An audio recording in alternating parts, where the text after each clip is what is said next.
ರಾಜ್ಯದಲ್ಲಿ auto gas ಸಮಸ್ಯೆ ಉಂಟಾಗಿ ಆಟೋ ಚಾಲಕರು ಕಣ್ಣೀರು ಹಾಕುವಂತ ಪರಿಸ್ಥಿತಿ ಬಂದ್ಬಿಟ್ಟಿದೆ. ಇದೇ ವಿಚಾರಕ್ಕೆ ಸಂಬಂಧಿಸಿದಂತೆ ಬೆಂಗಳೂರಿನಲ್ಲಿ ಡಿಸಿಎಂ ಡಿಕೆ ಶಿವಕುಮಾರ್ ಅವರು ಪ್ರತಿಕ್ರಿಯೆಯನ್ನು ಕೊಟ್ಟಿದ್ದಾರೆ. ಗ್ಯಾಸ್ ಸಿಗದೆ ಆಟೋ ಚಾಲಕರಿಗೆ ತೊಂದರೆಯಾಗ್ತಾ ಇದೆ. ನಿಜಕ್ಕೂ ಕೂಡ ರಾಜ್ಯದಲ್ಲಿ ಆಟೋ ಚಾಲಕರ ಬದುಕು ಸಾಗ್ತಾ ಇಲ್ಲ, ಅಷ್ಟರ ಮಟ್ಟಿಗೆ ಪರಿಸ್ಥಿತಿ ಇದೆ. ಈ ಸಂಬಂಧ ಡಿಸಿಎಂ ಡಿಕೆ ಶಿವಕುಮಾರ್ ಅವರು ಪ್ರತಿಕ್ರಿಯೆಯನ್ನು ಕೊಟ್ಟಿದ್ದಾರೆ. ಬೆಂಗಳೂರಿನಲ್ಲಿ ಮಾತನಾಡಿದ ಅವರು, ಗ್ಯಾಸ್ ಸಿಗದೆ ಆಟೋ ಚಾಲಕರಿಗೆ ತೊಂದರೆಯಾಗ್ತಾ ಇದೆ, ಹೊರಗಡೆ ಹೋಗಿ ಕೆಲಸ ಮಾಡುವವರಿಗೆ ಸಮಸ್ಯೆ ಆಗ್ತಾ ಇದೆ. LPG ಗ್ಯಾಸ್ ನೀಡೋದು ನಮ್ಮ ಕೈಯಲ್ಲಿ ಇಲ್ಲ, ಇದು ರಾಜ್ಯ ಸರ್ಕಾರದ ಕೆಲಸ ಅಲ್ಲ ಅಂತೇಳಿ ಡಿಸಿಎಂ ಡಿಕೆ ಶಿವಕುಮಾರ್ ಅವರು ಹೇಳ್ತಾ ಇದ್ದಾರೆ.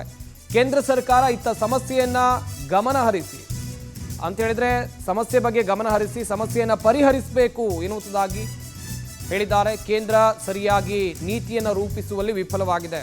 ಬಿಜೆಪಿ ನಾಯಕರು ಯಾಕೆ ಇದರ ಬಗ್ಗೆ ಮಾತನಾಡ್ತಿಲ್ಲ ಅಂತ ಹೇಳಿ ಬೆಂಗಳೂರಿನಲ್ಲಿ ಡಿಸಿಎಂ ಡಿಕೆ ಶಿವಕುಮಾರ್ ಅವರು ಪ್ರಶ್ನೆಯನ್ನ ಮಾಡಿದ್ದಾರೆ.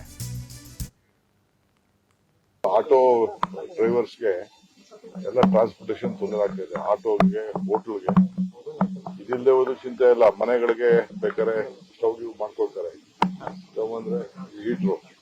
ಬೇರೆ ಹೊರಗಡೆ ಹೋಗಿ ಮಾಡ್ತಾರಲ್ಲ, ಪಾಪ ಅವ್ರಿಗೆಲ್ಲ ಬಹಳ ತೊಂದರೆ ಆಗ್ತಾ ಇದೆ. ಊಟ ಅದ್ರ ಬಗ್ಗೆ ಕೇಂದ್ರ ಸರ್ಕಾರ ಗಮನ ಹರಿಸಬೇಕು. ಆಟೋ ಚಾಲಕರು ರಾಜ್ಯ ಸರ್ಕಾರಕ್ಕೆ ಮನವಿ ಮಾಡ್ತಾ ಇದ್ದಾರೆ. ನಾವು ಅದಕ್ಕೆ ನಂಬಿಕೆ ಏನಿಲ್ಲ. ಅದೇನು ಕೇಂದ್ರ ಸರ್ಕಾರ ಕೊಡುವಂತ, ಕೇಂದ್ರ ಸರ್ಕಾರ ಸರಿಯಾದ ರೀತಿಯಲ್ಲಿ ನೀತಿ ರೂಪಿಸುವಂತದ್ದು ಮುಂದಕ್ಕೆ ಮುಂಜಾಗ್ರತೆ ಮಾಡಬೇಕಾಯ್ತು. ಅದು ವಿಫಲ ಆಗಿದೆ. ಇನ್ನ ಯಾಕೆ ಬಿಜೆಪಿ ಅದ್ರ ಬಗ್ಗೆ ಮಾತಾಡ್ತಾ ಇಲ್ಲ? ಬಿಜೆಪಿ ಹೇಳ್ಬೇಕು, ನಮ್ಮಿಂದ ತೊಂದರೆ ಆಗಿದೆ, ದಯವಿಟ್ಟು ಕ್ಷಮಿಸಿ ಅಂತ ಕೇಳ್ಬೇಕು ಜನರಿಗೆ.